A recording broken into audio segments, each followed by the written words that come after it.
if you wouldn't mind, before we get started, pronouncing your name for me. Sure, it's a weird name. Etelle Higonnet. It's one of those Higonnet. things where in France we have a silent H, like hotel becomes Yeah, hotel, and at the end of words, T also becomes silent. And so I got the silent and both ends. It's so crazy. So it's just Higonnet. But yeah, and my first name is a little bit like Estelle minus the S. If, yeah. Etelle.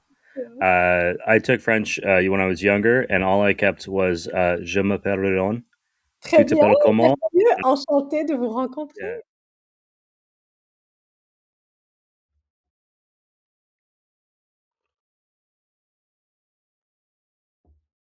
Oh, hello. How are you today? Thank you for tuning in to the Coffee People podcast. Our show is presented by our friends at Roastery Coffee Packaging. You can find them online at roastery.com. They provide high quality, affordable packaging for coffee, tea, snacks, and anything else you can think of to put into a package. We thank them for supporting the stories of coffee people and our ability to share them.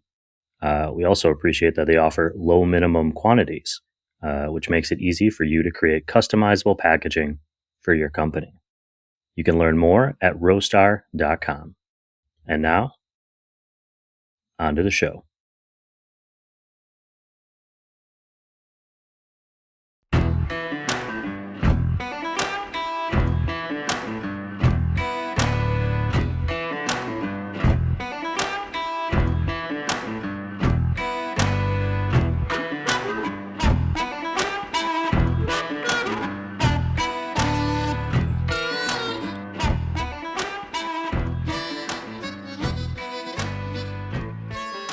Hey, good morning, everyone. Welcome to the Coffee People podcast. Thank you for being here today. I'm your host, Ryan Woldt.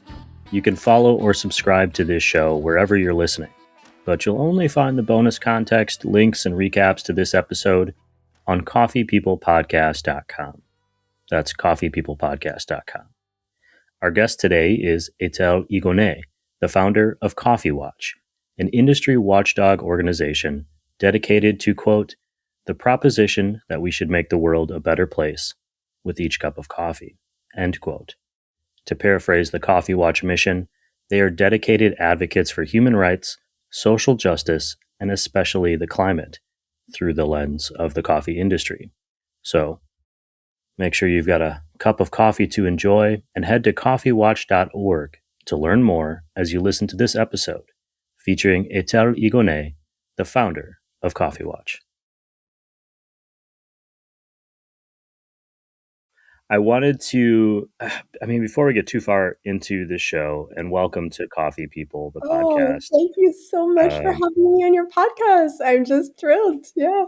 I'm thrilled. I'm so intimidated, honestly, by No, don't be. you. I'm afraid that I'm going to say something dumb, and you're going to be like, "Oh, I No, shouldn't have done this."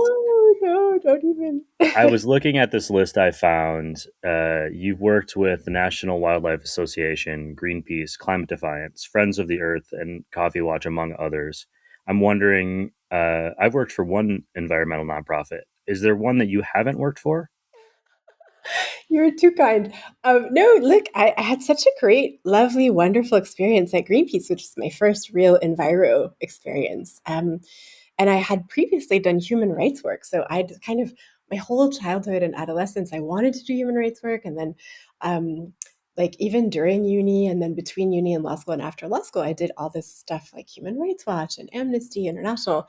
But then after 12 and a half years, I thought, wow, I don't think I can investigate another crime against humanity or rape and torture.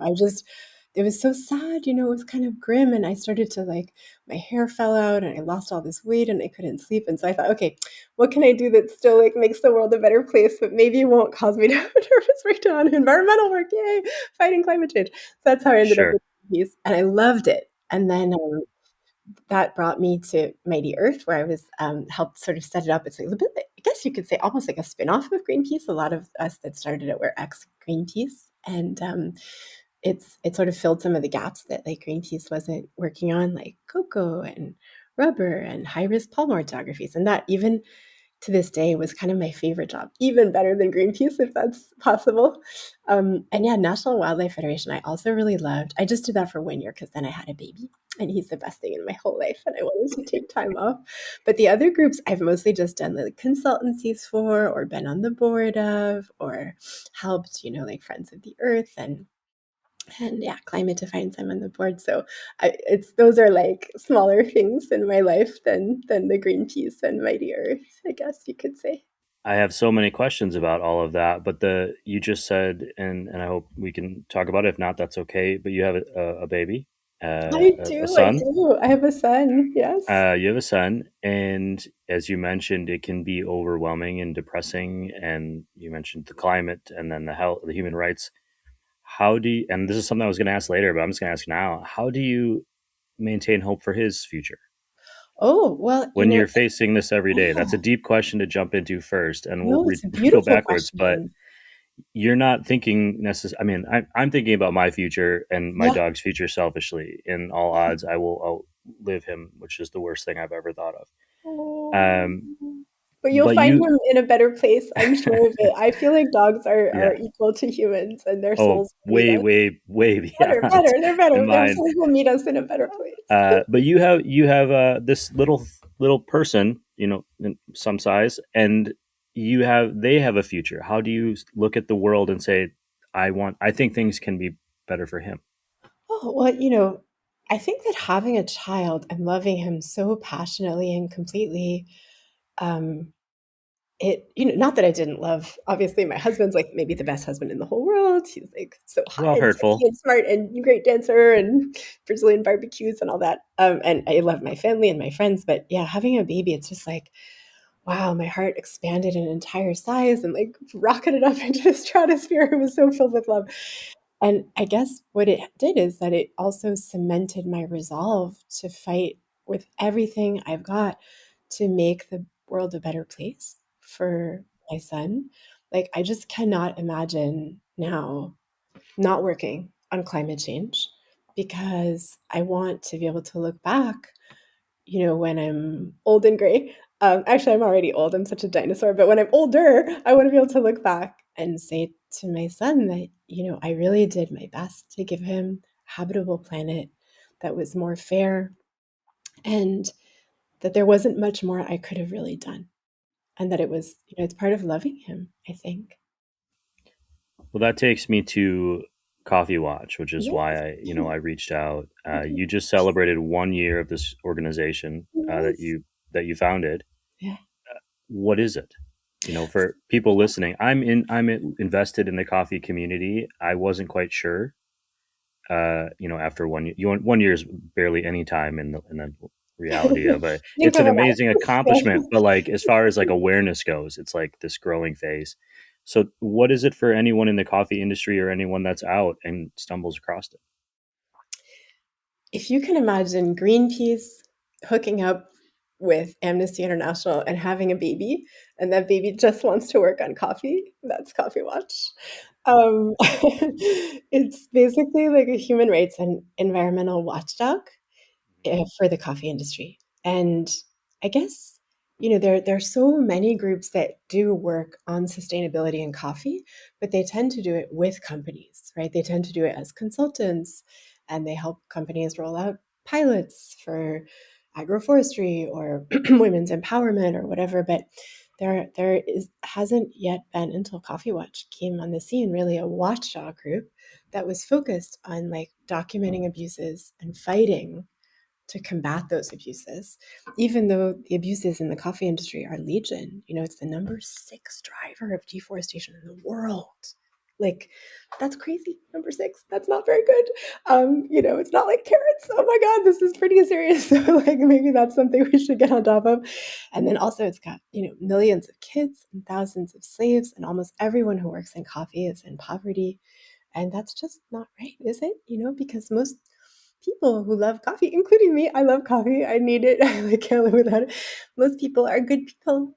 They're fundamentally good, and they wouldn't want to drink slavery and child labor and deforestation and like dead jaguars. If they knew, they would be so sad. They would probably say no. What has been Well, I guess first, did people know who you were in the coffee industry? And No. I'm asking, right? They didn't know who you were. No, I So don't think so. in those first brainstorming sessions, or you're planning this and you're thinking about it and reaching out, I'm assuming, or putting the name out there and saying we're going to do this. What was the response? Oh, so, every time we've done a report, like, an investigation and then a report on abuses in coffee, like human trafficking or child labor or, modern slavery or other really terrible things, we've definitely tried to send the reports to companies that, we sort of go out there like in an agnostic way just to find the problems and then figure out, well, who does it seem to belong to? Whose supply chain does it seem to belong to? And then, so it's not like we're looking for specific supply chains. We're like, I'm gonna get you. It's really not that at all.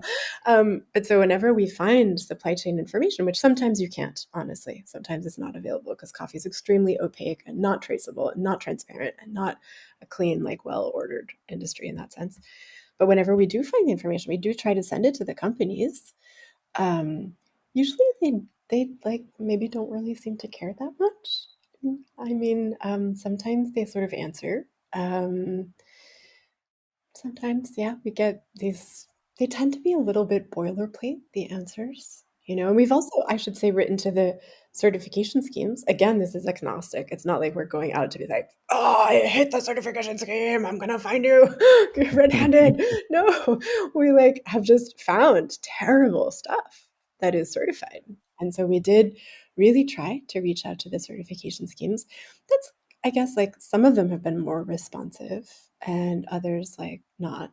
Um, Fair trade, like, much more responsive, 4C kind of started and then sort of, like, shut down, and cafe practices, like, yeah, basically just, like, wouldn't talk to us really. At first, I thought they would, and then they just, like, kind Do of you ghosted. think that is because one, it's hard to hear that you work in this area that Yeah, is causes pain in of any way course. or is It's harmful sad. to our potential future?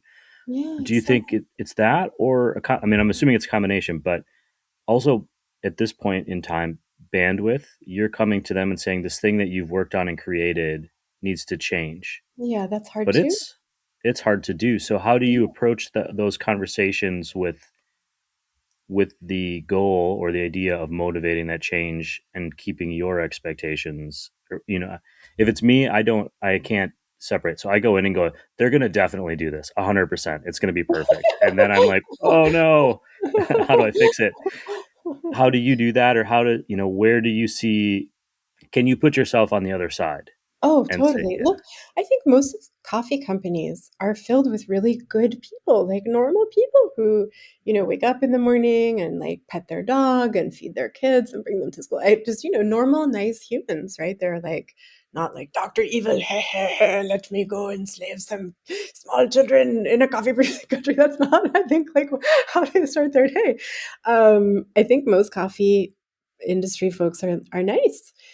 But, why is it that they haven't responded so much? Well, there's, I think, a couple of reasons that you alluded to. First, you're right, it's scary, like, getting a message from someone you, like, haven't heard of saying that you've got human trafficking or modern slavery or child labor or, like, other crazy labor abuses in your coffee supply chain. That's probably, like, the worst message you're gonna get that day, maybe that week. Maybe people feel really sad and upset. Um So yeah, I think that's a big reason. There's, like, some cognitive dissonance to accept and understand how bad the situation is hard. Like, and I totally understand. I'm thinking about it from the coffee I'm drinking right now. I didn't Yeah, go to the store and think I want coffee that is bad for something. I want no, coffee that I enjoy drinking and is exactly. also good. I mean, it's the good Yes. place show problem, right? Like you Yeah, do bad yeah. things without even realizing it or you're part of it. Is I think a there lot a of coffee industry people literally don't know how bad things are, like, because their world is busy. They're thinking about price and timing and locations and shipping and artificial intelligence and Trump tariffs, and there may be some terrible superstorms, and so there's shortages or there's droughts, and then there's even more shortages, and then, people are busy, they have lives. They have real lives. And I think this is a lot that we've brought to the industry in 1 year. We always work with other NGOs, like especially I love to work with local NGOs because I think that they know better than I could ever know. So like in Mexico, these two amazing groups, ProDesk and Empower, they did this like fantastic report on abuses in Mexican coffee. And this, we did one in China with China Labor Watch, and in Colombia with this great local organization, Voces por el Trabajo and Reporta Brasil. And then it's a lot. Brazil, China, Colombia, Mexico, just in 1 year, and now we have more investigations coming that we've just done. If I was a coffee industry person, I'd be frankly like overwhelmed and exhausted, and I would maybe shut down too. Maybe it's too much. Let's turn this back a little bit, and I want to ask you just about. You said you love coffee. Do you remember, a first experience with coffee that led you down this rabbit hole eventually? That's hard to say, but if I tell you like the first thing that I remember about coffee, my father's French, but his mom was Hungarian French, mostly Hungarian. So she sort of grew up in Budapest, and but then came to France with my grandfather. But she would make these thick Hungarian coffees with her like Hungarian girlfriends, and it was almost thick enough for the spoon to stay over. And they'd have these very sweet Hungarian desserts, and they'd play canasta, and two of them would smoke, not my grandmother, but her friends. And they just were like these badass old ladies smoking and playing cards and drinking coffee and eating these delectable little like treats. And I just thought they were so cool. I also just thought my grandmother was the cat's meow. So that's like my first real memory of coffee being a thing, being something that brought people together, that created like community, That's my Mm-hmm. first memory of coffee, I guess. Fast forwarding into your life as you're working with NGOs and nonprofits, when did the coffee industry in particular kind of come to your attention as a place that you might want to focus on? Oh, yeah. So when I went to Greenpeace, I ended up as their sort of like Southeast Asia research director, and there's a lot of stuff going on in Southeast Asia that's not good for Mother Earth. So I was sort of pulled in different directions. There's a lot of overfishing and terrible, awful, like, fishing with slaves and bottom trawling and dynamite and cyanide. And then there was also a lot of oil and gas and coal exploration and coal mines and coal power plants. So there's just a lot that came across my desk. But the thing that really grabbed my heart was the deforestation work. And we mostly focus at Greenpeace on deforestation in palm oil and in pulp and paper. In Southeast Asia, those are the two titans of deforestation in that region, just like cattle and soy are the big titanic drivers in this hemisphere. But while I was there, I kept seeing all these abuses in rubber and coffee and cocoa. Just I would see it when I'd go to the field. I like literally would see child labor and deforestation, and I kept wanting us to work on these commodities. And even though we knew that coffee, cocoa, and rubber are numbers 5, 6, and 7 of global deforestation, at Greenpeace, we just never really had the bandwidth to take it. Greenpeace is so overwhelmed and underfunded. And ever since that moment, I just like put this resolve into my heart that I would try to do whatever I can to turn around those industries that get very short shrift, that basically nobody was like really working on. So when I went to Mighty Earth, we ran these amazing campaigns in cocoa and rubber. It was really, I think, fantastic. And yay, made a lot of change. But we still, even at Mighty, never had the bandwidth to do coffee. So I just like thought, oh, let's do that somehow, some way. I Well, you said one thing that Greenpeace is a organization that's been around a long time, and people know that name. And to hear that they're underfunded is, not surprising, but also I think when people think of nonprofits, this is going to be a two-parter. I apologize. I'm That's notorious for okay. asking wide questions, but the first is there's a lot of nonprofits out there that are competing for money. I mean, and but businesses too. I mean, Yeah. everyone is competing a little bit for something so they can do the thing that's they're passionate about and or they care about or feeds their family. To use an overused cliche. So how did you go into this? How do you fund this? I mean, Oh, who's supporting it? well, I should say a preface to that. You probably didn't know this, but it shocked the pants off me when I found out. Less than like 2% of global philanthropy goes to anything related to climate or environment. Less than 2%. It's like if you very broadly define climate and environment, like Sure. it goes up to 2.5%, but that's really kind of cheaty and it's basically 2%. But okay, let's say 2.5% to, that's still spectacularly crazy given that we're in a mass extinction and a climate chaos situation. um, and of that money that goes into philanthropy for climate and environmental stuff, less than 8% goes into agriculture. But that's nuts because agriculture is a third of climate change and it is 80% of the mass extinction crisis we're in. And we are in a mass extinction crisis. Like species are disappearing more rapidly than basically like when a comet hits the earth. And so all this money that goes to so many different NGOs that do so many different things, which I think are noble and good. And like, I'm so happy they're doing that. It just, it basically means that climate and environment stuff is the orphan of global philanthropy. And sure, you could say there are like renewable energy companies that make a lot of money now and EV companies that make a lot of money now.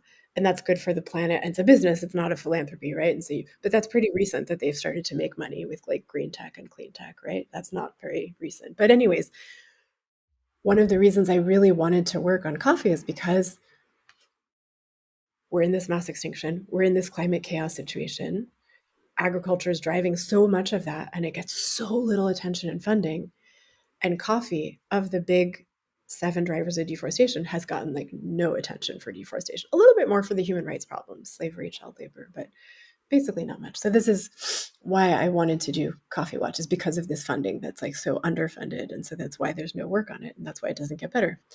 But then how did we fund Coffee Watch? I mean, I put a lot of my own savings into it. I just also did not get paid at all for any of my work.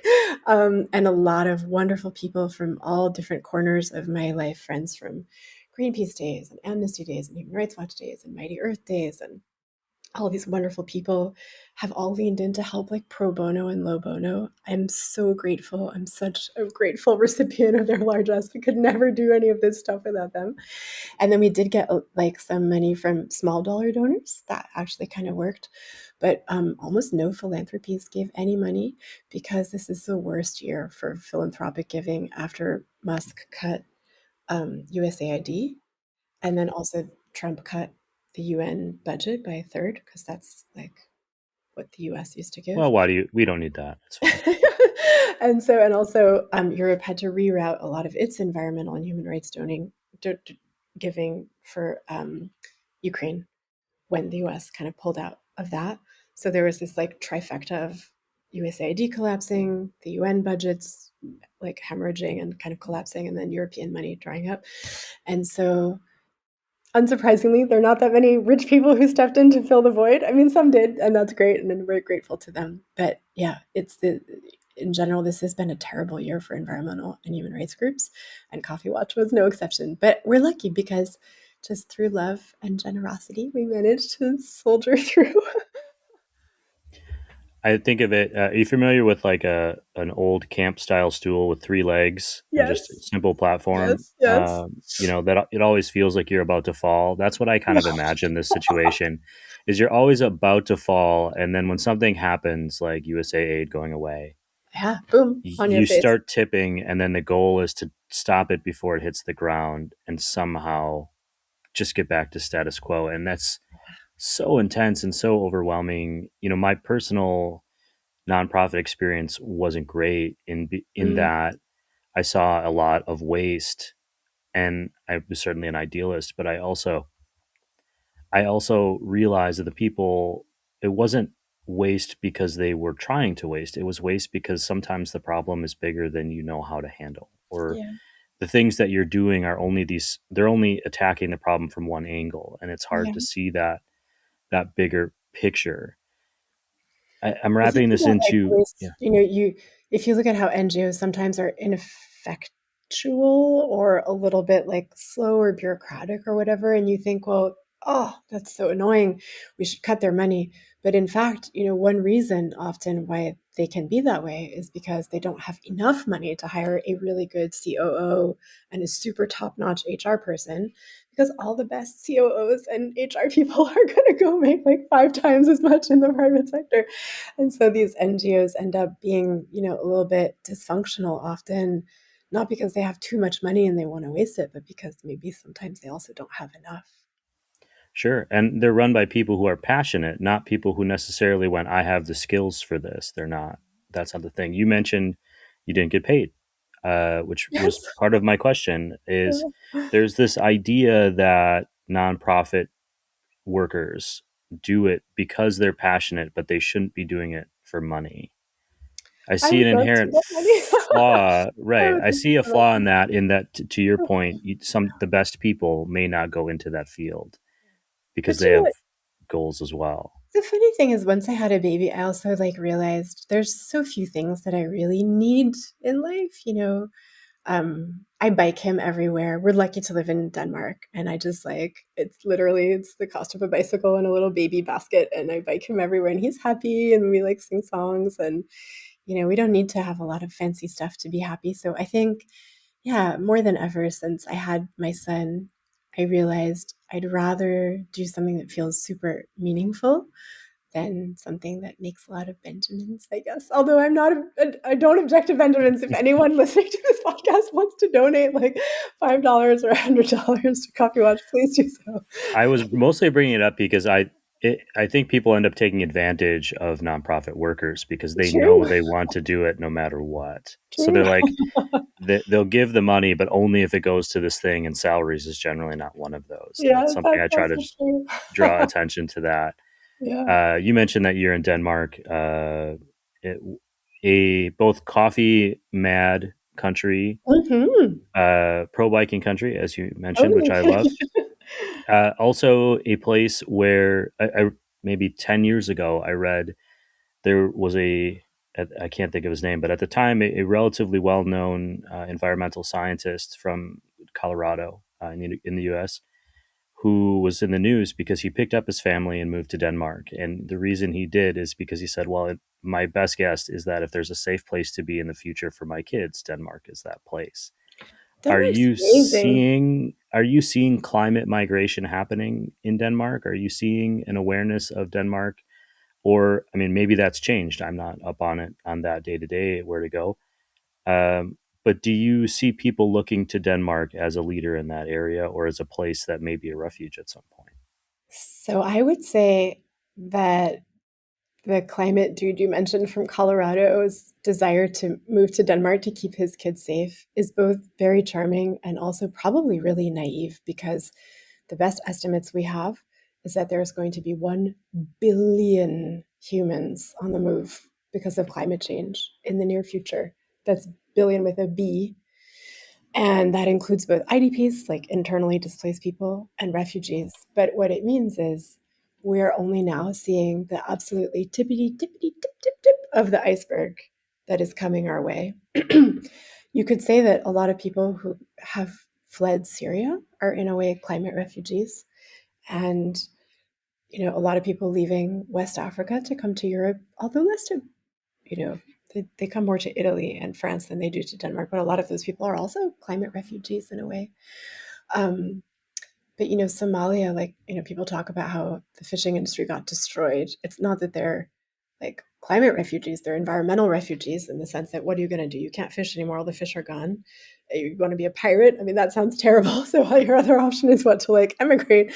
So I think right now, it's true. There are migrants coming to Denmark and to Europe and to the US to, in what might feel like large numbers to us today. Large enough, certainly, to like help foment the rise of the far right in my home country of France. The far right endlessly talks about immigration in France. But the crazy thing is, unless we get a handle on this climate chaos, we're going to see what we have now, but like times 100. It will be so crazy worse. I don't really think any place will be that safe. Do you? No, I mean, you said something that I just that I people are going to see me smiling, and it's not because I'm happy about some of the things we're talking about. It's because I'm relating to them in my own personal way. But obviously, the show's about you, and but I think I say this to my wife a lot, where we talk about this a lot. I don't just say it to her like randomly as she's like making dinner or something, or I'm making dinner, but it it's that none of these arguments that we're having politically or across borders is going to matter much if you can't travel, because there's going to, like, we've already changed how we travel because of storms. Yeah. We're campers, and we've Yeah. changed how we do that. Of course. We consider that when we book flights now. We've Sure. done all those little things that you're a little bit like a frog in a pot. It's Yeah. slowly getting warmer, and you're just adapting and adapting and adapting. But there is going to be a tipping point where all of these arguments, or all these little things that we are using to make our life more comfortable, or to stand on a platform that maybe we believe in, or maybe is popular at the moment, generally speaking, they're not going to matter much if there isn't a future. Economics will.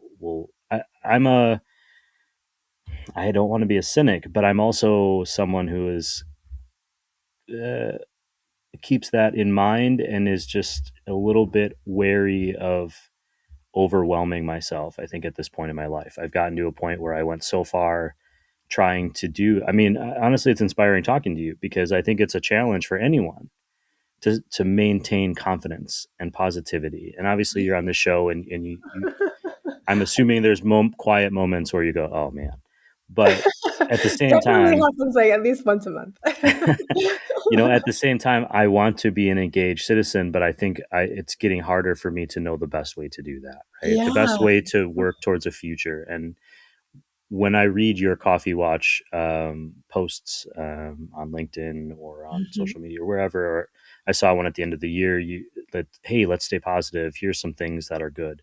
Mhm. Those are great, but they also feel like the smaller end of what I'm getting every day. Yeah, well, And how do you it's man? How do we manage that? I think that's the question. And you are teaching us to some extent, or we're looking to you, whether it's your job or your role or not, to say you've chosen Coffee Watch. Why? Do well, I think this is a super deep, deep question. This really goes to the heart of things, doesn't it? do You're we really have like hope going at the that this is going scalpel to right turn into around? the heart of Yeah, it. I I think mean, that's it. Do I have hope it's going to turn around? yeah.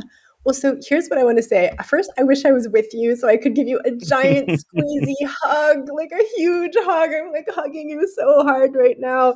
And I want to like hug you to give you hope and give you a hope hug. And I want to give all your listeners a huge, huge squeezy hope hug too, wherever you are. Please like let me invade your personal space in your mind and just hug you so hard because sometimes this thing of climate chaos and mass extinction and slavery and deforestation and child labor and poverty, it feels very overwhelming. It's true. It's true. But think about it this way. It is not too late.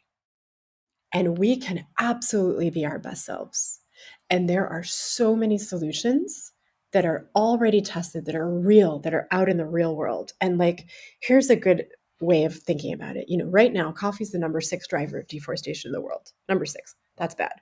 That means it is both driving climate chaos and mass extinction. So sad, bad, not glad. But we can stop that. And we can stop it super fast. Like now, the technology to stop deforestation is cheap as shit. Sorry, I probably should not swear on your show. Oh, that's It's fine. We super, super say cheap. curse words all the Um, time. it's super cheap. We have like satellite maps that are amazingly good. We've drones, we have smartphones. It is so easy to stop deforestation in its tracks today compared to like 20 years ago or whatever. So we can stop that deforestation on a dime like this year. The industry can just stop it and change it. That would be really cool. That would be like the coolosaurus rex, wouldn't it? But we can even go further than that because actually coffee, what's so amazing, it's this plant that loves trees, effing loves to be in a forest system. It actually is made to grow in forests. Originally, like that's how coffee was. Coffee, Valentine's Day hearts forests like there's no tomorrow. And we can totally grow all of coffee in an agroforestry system, which is shade grown. Agroforestry just means shade. It's like a fancy, I'm sorry, that's like a stupid No, fancy that's fine. way to say shade. Shade grown coffee is for real, literally great for the planet and will stop biodiversity loss so much. Like you can have 19 times more biodiversity. Yay! And you can have more than double the carbon. Whoop, whoop, just with coffee. So think about it. There's like 12.5 million farms in the world. If all those farms became like the Mac Daddy awesome super mega agroforestry stars that we know they can be, if we did that in the next 5 years, if the industry invested and coffee lovers and drinkers invested and governments and everybody got off their stupid butts and got serious about it and collaborated and made it happen, then coffee would be saving the mother effing planet with every cup, which is so cool. We can totally do that. And there's already so much scientific literature. In fact, like this amazing scientist who's on my board, Eduardo Somariba, he's like a god of agroforestry. He's published so much, everybody cites him. He's so much smarter than me. We created this agroforestry electronic library of all the scientific publications and how do you do it, how do you avoid the pitfalls and make it amazing. It tastes better, it buffers your coffee from climate chaos, it's great for biodiversity, it's great for carbon. It's this huge win for farmer food security because you can plant trees of like the stuff that farmers want to eat, and income diversification so the farmers are no longer hostage to the vicissitudes of market shocks. Like if you're a coffee farmer and you do just coffee and the price is high, amazing. If it goes low, you're fucked.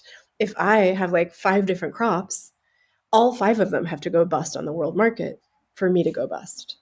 So I don't have to pull my kids out of school, but you might have to pull your kids out of school. So actually, these biodiverse shade grown agroforestry coffee systems are amazing for farmer well-being too. So actually, like, I think I just want to give you and all your listeners so many hugs and hope. And like, we can, yes, we can make it better with every cup. Everyone can make it better, whether you're drinking it or you're a barista or a restaurant owner or a coffee shop owner or like whoever you are.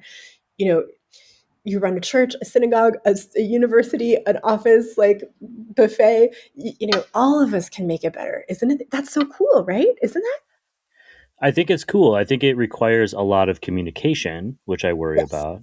Yes. Uh, so that's, as a little bit of coffee smarter advice for the people listening. You mentioned a lot of wonderful potential things that have to happen, but there are obviously roadblocks. What, and I know this is going to be very general because it's a wide spectrum of people who, whatever they do in their life may be different. But what do you say to people like me who are just over here going, I want to do something in my, Oh, my yeah. life. I don't work in this field. How do people, how do people help work towards that goal of jumping over those roadblocks that you're seeing and pointing out and trying to tell people we can do this? What is the thing that we have to do as collectively? Because I think there's a big difference between there seems to be a big disconnect between the work of an organization versus the collective of us who are just going to buy our bag of coffee at the local spot or wherever it is. It's true, but so I would say first thing is like educate yourself, but don't go into a doom spiral of despair and like scroll about the worst things. The only reason to learn about the bad stuff is to avoid it and change it and fix it and learn about the good stuff that can change the bad stuff, right? So like definitely educate yourself about the slavery and the trafficking and the child labor and poverty and deforestation and coffee, but don't do it in order to feel bad about yourself or the world. Like don't feel bad, be gentle to yourself, be kind to yourself, just learn about it in order to be part of the change. And then the second thing is buy a different coffee, like consume different coffee. Just in your own life. It doesn't have to be perfect all the time. Just do the best that you can and buy coffee that matches your ethics. And then if you've gotten that under your belt and you want to do like one step more, you could become a coffee ambassador.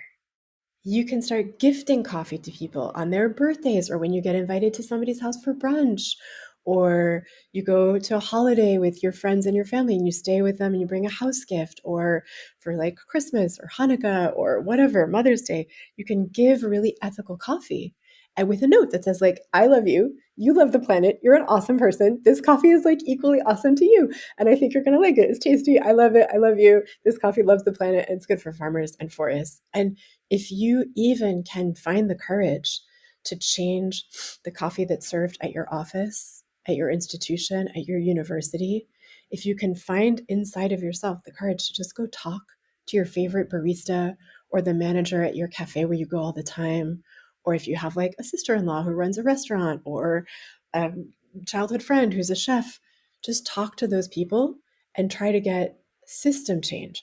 Because every office, university, bowling hall, mosque, synagogue, church, like every institution that changes its coffee sends a market signal and raises awareness. And, you know, I think that we have this immense, gorgeous power, and that we don't even realize how strong we are until we try to unleash that power.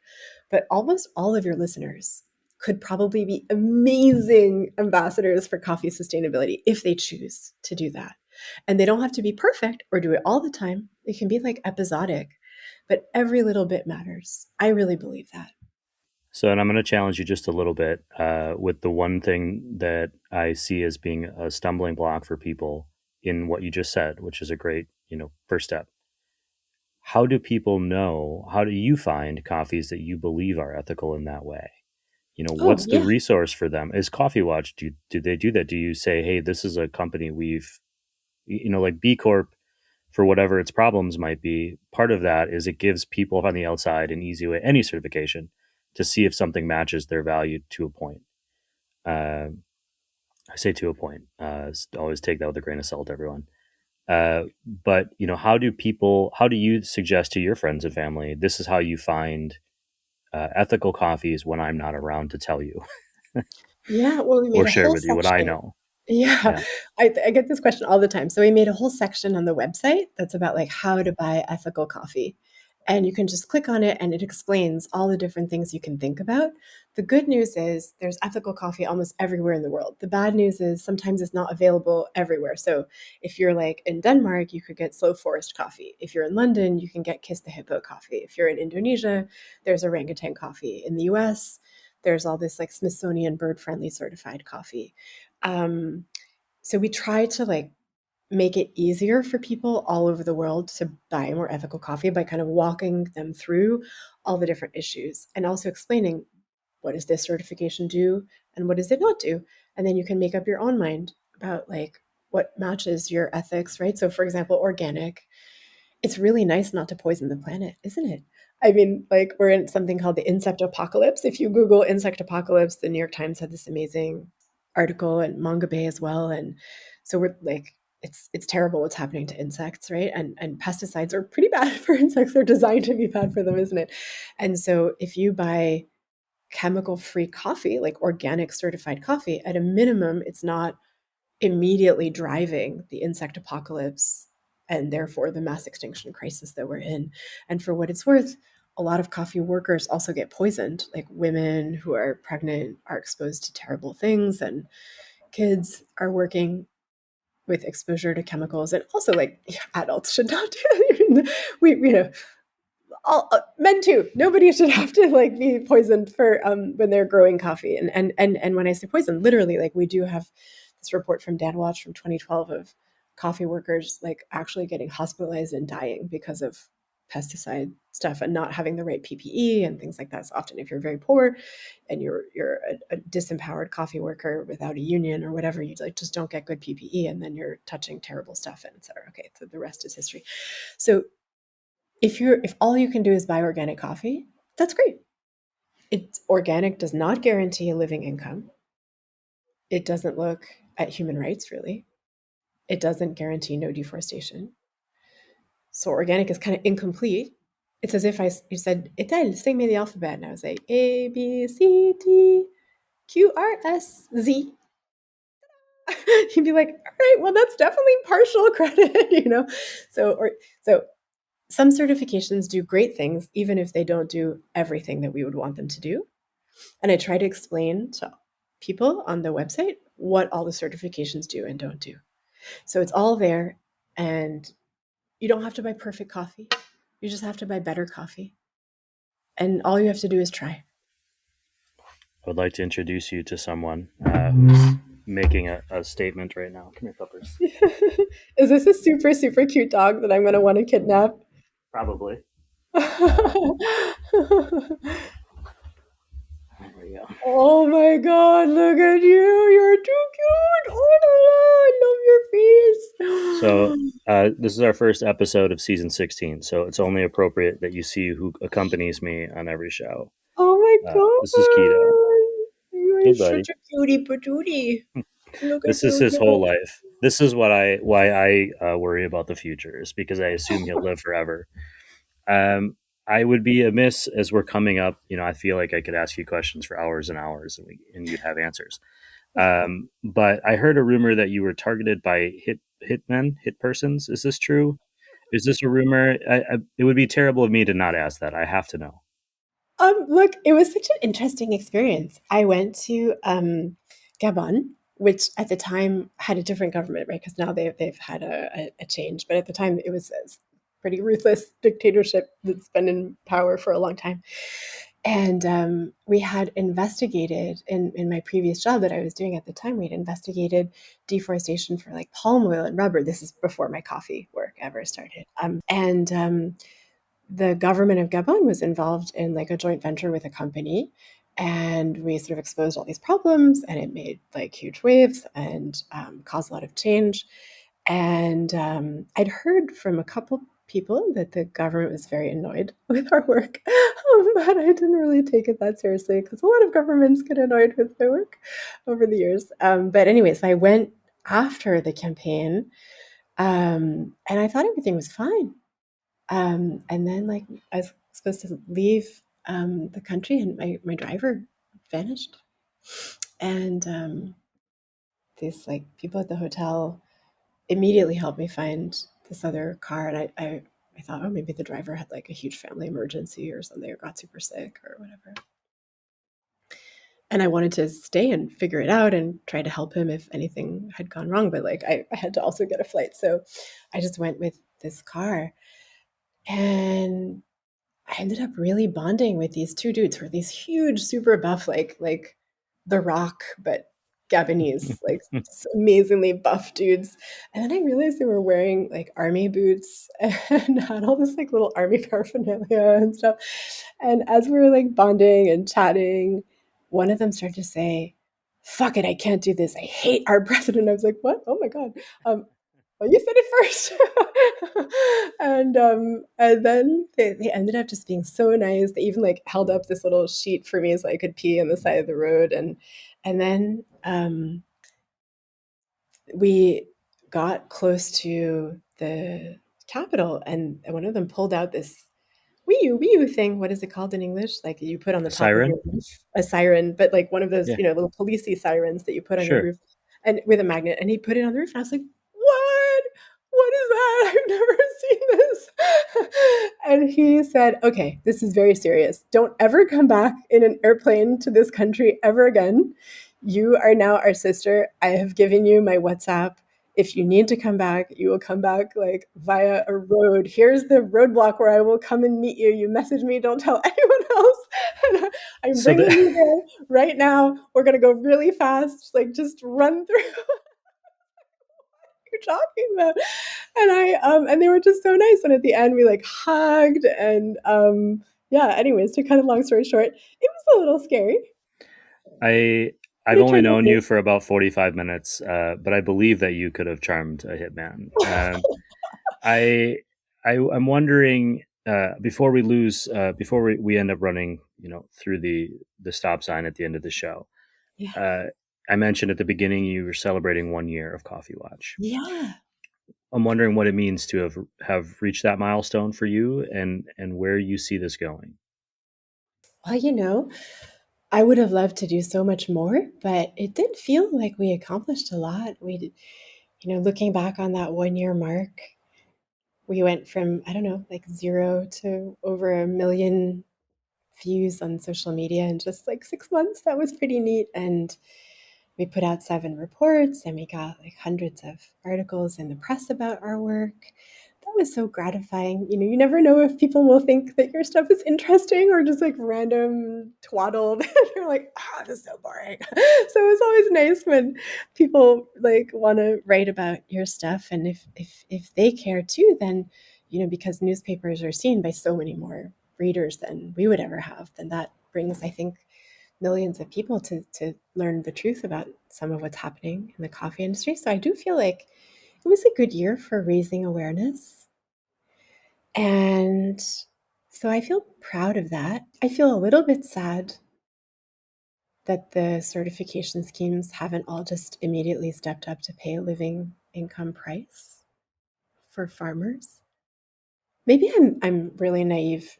I probably so my father says I embody the endless triumph of optimism over experience, and I probably am, and I am kind of a naive, like stupid optimist person. But I, I'm dumb. I literally thought that when we started talking with them, the certification schemes would be like, shit, we did not realize how bad it is.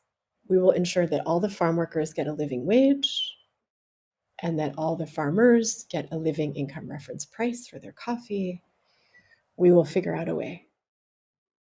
And yeah, that just like hasn't happened at all. And half of global coffee is certified. So that was very sad to me. And I also don't understand why more like small sustainable coffee companies haven't called the certification schemes to say like what the effing f, why are we not doing better, how can we have these problems, like I'm paying you to make us sustainable. I thought that there would be thousands of calls from CEOs and COOs of coffee companies to the certification schemes to say like change this. So that, the awareness raising was great.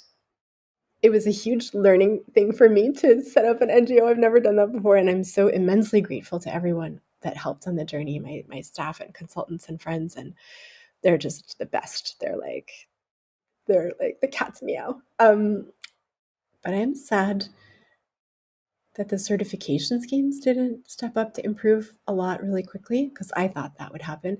I'm not so surprised that the coffee companies haven't stepped up because usually it takes a bit more pressure for really big companies to change a business model. Like slavery is so cheap, right? And child labor is so cheap, you don't have to pay kids. So So then it's what does the next year look like for you? Now you have this, I'm assuming you're still processing the first year, but as you keep going day by day, what does the future of Coffee Watch look like? well, so we did a bunch of new investigations for in the harvest season recently. And we found horrible information about sexual violence in coffee and child labor in coffee and migrant abuse in coffee and deforestation in other countries. Like, because we'd done our first report on deforestation in Brazil for coffee because it's the number one coffee producer. But we started looking at all the other top coffee producing countries and mapping, deforestation. So we have all those reports to put out as best we can. And hopefully that will change things a bit more. Sometimes it just takes a little while for people to really hear the bad news and put it in their heart and be like, okay, I got to do better. And maybe that's what will happen next year. I'm inspired by your optimism. It doesn't come naturally for me, certainly, but if I were to run into you in person and want to take you to a coffee shop and buy you something, a cup of coffee or a tea or something, what is it that you drink when you stop somewhere? Let's just presume it's ethically sourced. Everything is wonderful about this particular cafe. My favorite is oat milk lattes. My husband makes one for me every morning. He's Oh, like that's my a good coffee husband. angel. Yeah. And how can people listening? We're going to share all the links, Yeah. coffeewatch.org, and your social media, your Coffee Watch on Blue Sky, which Yeah. I always Yeah. like. Um, how can people support you, or where should they go to find motivation to support you? Yeah. Well, so I mean, one thing that would be amazing is for just people for them to follow us on social media. We do try to put out a lot of really helpful, useful information about what does good look like at good companies and good change and good ideas about reforming coffee. And there's also, I think, I would say maybe a little bit more sad, bad news about the problems in coffee. But all of that you can get on our social media, and we're on every platform, even like some of the sadder, worse platforms like Twitter, which always makes me feel a little cringy. We're there too. So you can follow us on social. That would probably be like the number one thing I would ask people to do. And, we would never turn down a donation, however much you spend on coffee per day or per week or per year. Please give it to us, and we'll do our best to help make the coffee industry friendlier to forests and farmers and people and planet alike. And then I would say, yeah, don't even worry about Coffee Watch. Like, the real thing to do is just to change your coffee and become a coffee ambassador with all your friends and family and workers, coworkers, and whatever institution you're in. Like, honestly, fuck me, fuck Coffee Watch. Just, be a coffee sustainability ambassador. Like, if you did that, then I would kiss you. I'd be like, thank you. That's the best gift you could give me. Yeah. Etelle, thank you so much just for the hour and sharing a little bit about what you do. There's a lot more I'm sure we can chat about in the future, but hopefully this gets people started and heading to coffeewatch.org and learning more about it. And any last piece of advice you'd like to share, or just a thought in general for anyone listening? Did we miss Yeah. anything? Coffee is so special. It's this thing that brings us together. It's what you do with your friends. It's the thing you start your day with. And many of us really love it.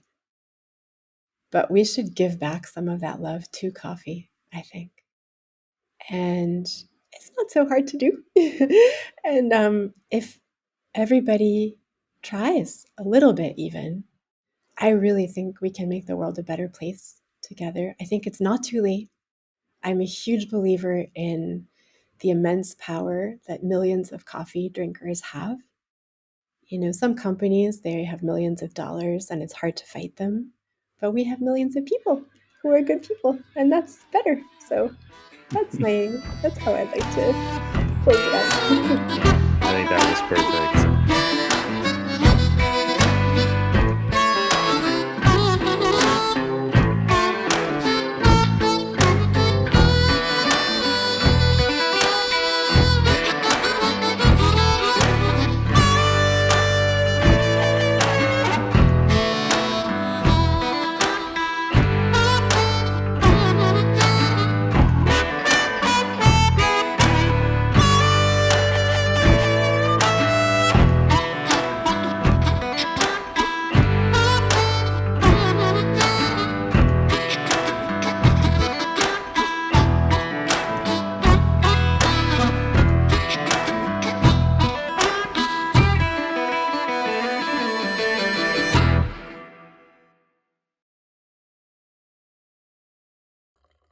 This is my Simply Good coffee brewer insulated thermal pot, which is extremely heavy duty.